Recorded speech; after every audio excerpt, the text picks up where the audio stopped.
ಮನೆಯಿಂದ ದೂರ ಹೋಗೋದು ಅಷ್ಟು ಸುಲಭ ಅಲ್ಲ. ಎಸ್ಪೆಷಲಿ ನಿಮಗೆ ಕೇರ್ ಮಾಡೋವಂಥ ಅಪ್ಪ ಅಮ್ಮ ಹೆಂಡತಿ ಆ್ಯಂಡ್ ಬೆಳಗ್ಗೆ ಗಾಡಿ ಸ್ಟಾರ್ಟ್ ಮಾಡೋದ್ರಿಂದ ಹಿಡಿದು ಎಲ್ಲದಕ್ಕೂ ಅಪ್ಪ ಬೇಕು ಅನ್ನೋ ಮುದ್ದಾದ ಮಗು ಇರುವಾಗ,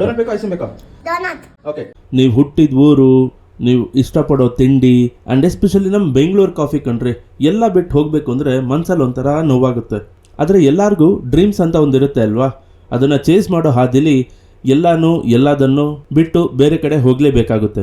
ಯಾರನ್ನ ನೀವು ತುಂಬ ಇಷ್ಟಪಡ್ತೀರೋ ಅವರಿಗೆ ಬಾಯ್ ಹೇಳೋದು ತುಂಬಾ ಕಷ್ಟ. ಆದರೆ ಈ 420 ಟೈಮ್ ಮುಂದೆ ನಮ್ಮ ಆಟ ಏನು ನಡೆಯೋಲ್ಲ. ಮಾತಾಡ್ತಾ ನಮ್ಮ ಬಸ್ ಕೂಡ ಬಂದೇ ಬಿಡ್ತು. ಏನ್ರಿ ಇದು ಏರ್ಪೋರ್ಟಾ ಅಥವಾ ಯಾವ್ದಾದ್ರು 5 ಸ್ಟಾರ್ ರೆಸಾರ್ಟಾ ಅಂತ ಕನ್ಫ್ಯೂಷನಲ್ಲೇ ಏರ್ಪೋರ್ಟ್ನ ನೋಡಿ ಫ್ಲೈಟ್ನ ಹತ್ತೇ ಬಿಟ್ಟೆ. ಎಲ್ಲಿಗೆ ಹೋಗ್ತಿದ್ದೀನಿ, ಏನು ಮಾಡೋಕ್ಕೆ ಹೋಗ್ತಿದ್ದೀನಿ ಎಲ್ಲ ಗೊತ್ತಾಗಬೇಕು ಅಂದರೆ ನಾಳೆ ತನಕ ನೀವು ವೆಯ್ಟ್ ಮಾಡಲೇಬೇಕು. ಯಾಕಂದರೆ ಅದೆಲ್ಲ ನಾಳೆ ವಿಡಿಯೋದಲ್ಲಿ ಹೇಳ್ತೀನಿ. ಸಬ್ಸ್ಕ್ರೈಬ್ ಮಾಡೋದು ಮರಿಬೇಡಿ.